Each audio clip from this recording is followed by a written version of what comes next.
Hello again, everybody. I'm going to make another 3D video for you. It's been quite a while, but I've been looking at my subscribers, and I'm sure I have a lot of people that are just following me because they like some of the 3D videos that I have. And lately, all I've been doing is Photoshop, so I decided to go back to the roots, so to speak, and show you another cutting a hole in a Polygon tutorial. It's like the one thing that I know how to do. Kidding, but it's one of the things I know how to do. I get a lot of grief on these comments from you guys about the two methods that I've shown, and that grief is a little bit valid. Those methods kind of suck.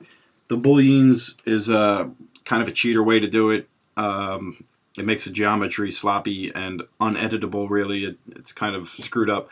And that other video I have is basically you're cutting a hole starting from a cube. And that doesn't do anybody any good in modeling, because you're not always modeling a cube. You're going to have your own unique organic shapes that sometimes you need to put a hole through it. And this video should be the way to really get it done the proper way.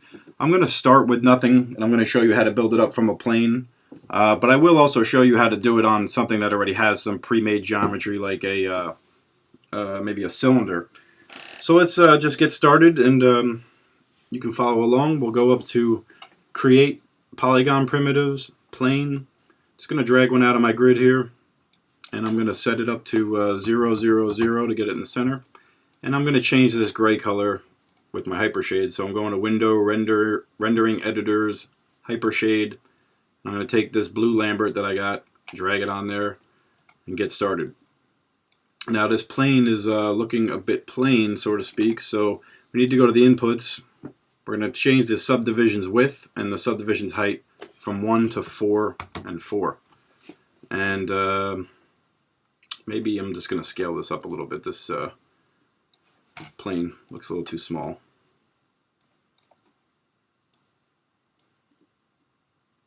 Yeah, that's probably pretty good right there.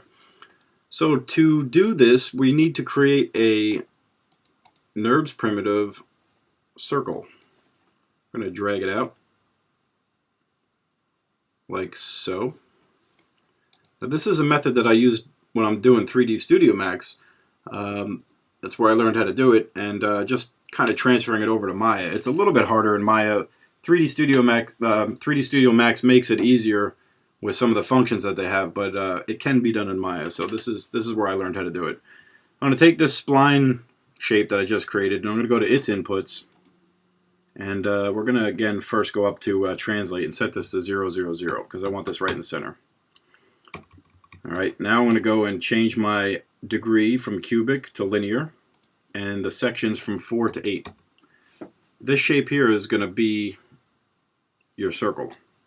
What we need to do is take the verts on this plane and kind of match them to the verts on this circle, or circle spline, I should say, that I just created. So we're going to begin. We're going to right-click, go to vertex mode. I'm going to go to my move tool, make sure that I'm in world axis, which I am. I'm going to close that out. And I'm going to grab some of these verts, start with these two. I'm going to choose my scale tool and scale them on the Z inward to match the verts on this spline. And do the same thing with these 4 outers. Grab these 4, and I'm going to scale them in the X direction, inward, and then in the Z direction, inward, and maybe a little bit more inward on the X.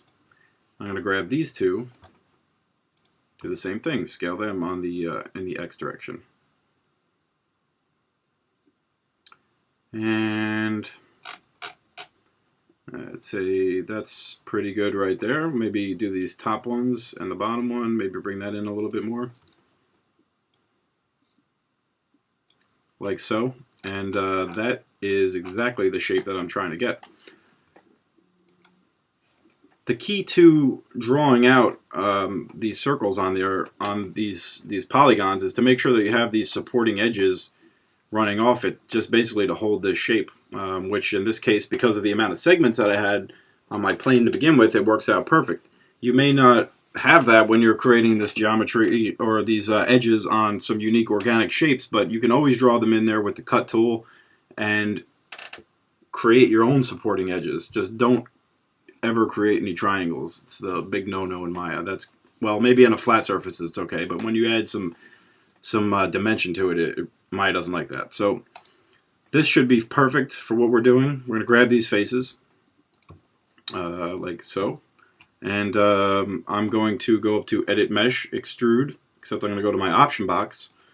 And I'm going to change the offset first to 0.03, maybe a little bit different for what you're doing, depending on what kind of object you're working on, or what kind of hard or soft edge you're looking for.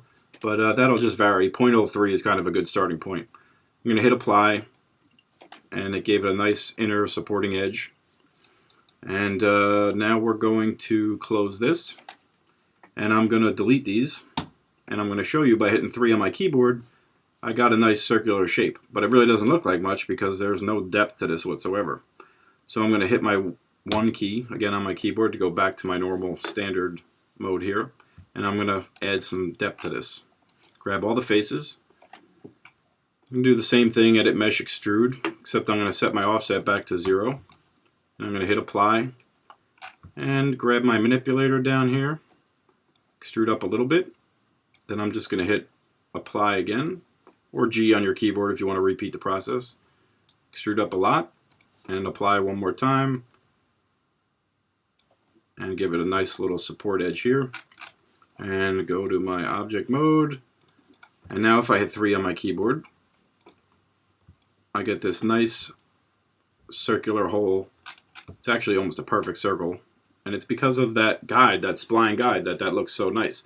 If I was to do it manually, which it can be done, you don't need to use that spline, but you're probably going to get an oval shape or something irregular because it's pretty hard to eye it out. But that's what, you know, Maya has these tools available for to help you in your modeling, so it makes it a lot easier. Now, this was just a start from scratch shape, like I said I was going to do, so that, again, you'd have to be starting with nothing to get that hole in there. But, you know, that's not necessarily the case. You can do that same technique on some kind of, you know, unnatural surface. Well, let's start with let's see, modify, create. Let's go to create polygon primitives. We'll do it on a cylinder. I'm going to drag it out and up like so. And we're going to give this some segments, some height segments. So I'm going to go to polycylinder inputs, change my height from 6, I think will be okay. Yeah, that's going to be good. And I'm going to use the same spline shape that I created before, except I'm going to rotate it up 90 degrees, like so. I'm going to move this cylinder back a little bit. It's too far forward. And you know what? Let's center this guy on the X direction. Yep, that's what we want to do. And I'm going to move this up. I'm going to center this on the, and let's move this up like, say, 5. And what I'm going to do now is if I right-click on my cylinder while I still have my spline selected, I can see its edges and verts and things. So I'm going to try and line this spline up, but it's way too big, so we need to scale that down.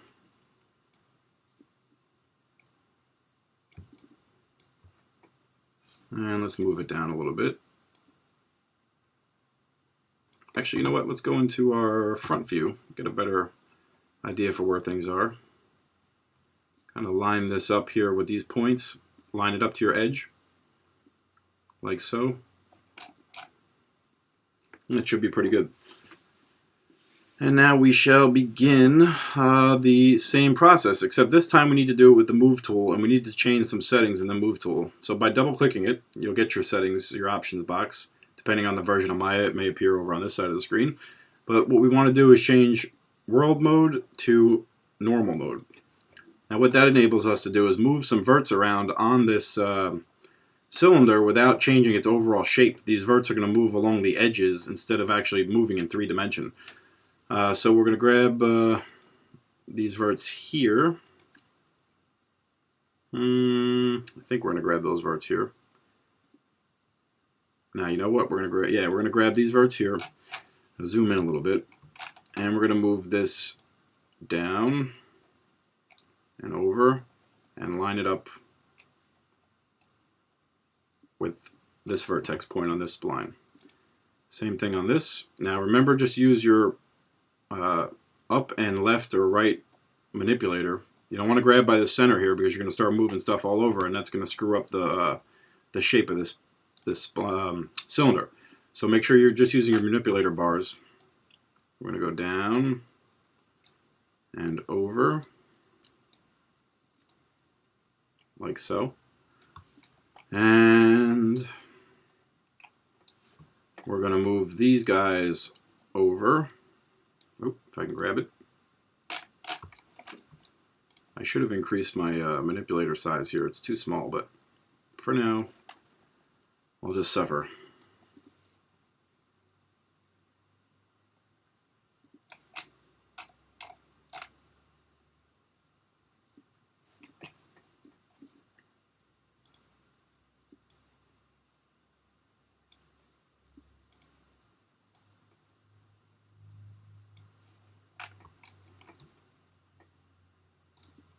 Up, over,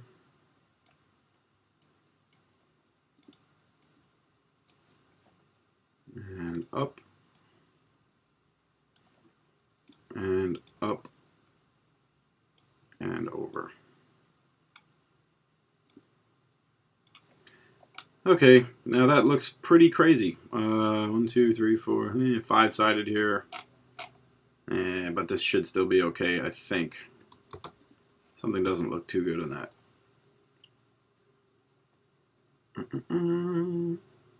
But you could see by changing it to normal mode, I didn't create sick geometry all over the place. I mean, by moving this stuff around, it didn't pull anything out or in. It kept it all on the same plane, which is exactly what we wanted to do. Okay, let's move this spline out of the way and see what happens. We can change our move tool back to world mode. And we're going to grab some faces. 2, 3, 4. We're going to do an extrusion again. Edit mesh. Extrude.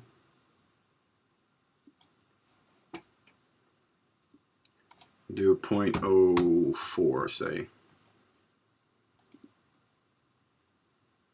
Actually, you know what? Let's undo that. Instead of going inward, let's go outward. So we'll go to Edit Mesh Extrude. Change this to 0, because we don't need that. Hit my circular button to extrude straight out. Grab my manipulator, like so. Now let's do it one small one here, like this. Do it again. Hit by G. Make sure my offset is set to 0. Circular button. Extrude out again. And then G again. Set my offset back to 0. I screwed up there. Hit G. Offset back to 0. Circular button. Extrude out one more time. Did I not change my offset? Nope, I didn't. Let's undo. Okay. G. Offset back to 0. Circle. Manipulator. Like so. And now, because I want to give this some depth on the inside, we're going to do an extrude with an offset of, say, blah, blah, blah, blah, blah. Let's do 0.09. Let's see what that guy looks like. Yeah, that's pretty good. So now we're going to do G again. Going to extrude inwards, like so. And then we'll do one more tiny little extrude by hitting G. 0. Circle.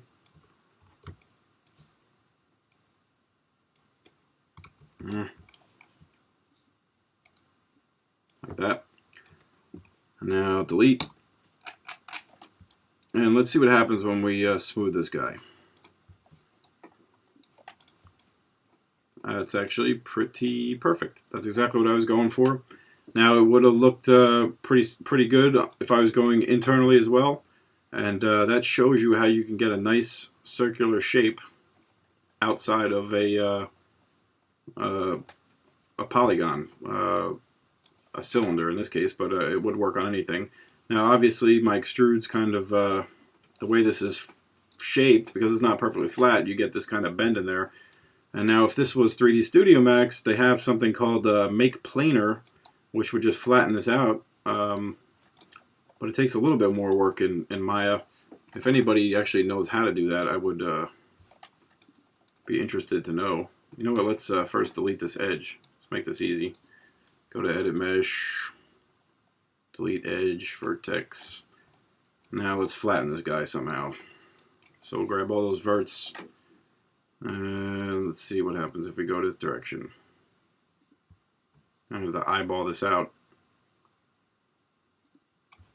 I think that's pretty good. Yeah, okay, so that looks alright. Now we can just add that supporting edge back by going to Edit Mesh. Insert Edge Loop Tool, like so. Object Mode. Hit 3 on the keyboard. And there you go. This could be the beginning of a fire hydrant or a bunch of connecting pipes or something like that. But that's my newest and greatest method of cutting a circular hole into a polygon, or extruding a circular hole out of a polygon. Obviously I didn't create that myself. I learned it somewhere along the ways from watching some video. If I knew where, I'd give the credit, but it's been such a long time. So hopefully that is the end of the dilemma of how to get yourself a hole into a polygon. If you have any questions, feel free to ask me. I always do read the comments, even if I don't respond to them. Sometimes if you ask for a video and I know how to do it, then yeah, I'm going to do it. So please, like I said, feel free to ask me any questions. And any help would be great too. If you know some other ways to do things, I'd love to hear it. So please share with me, and I'll be coming back to you guys with some more videos soon enough. Thanks for watching.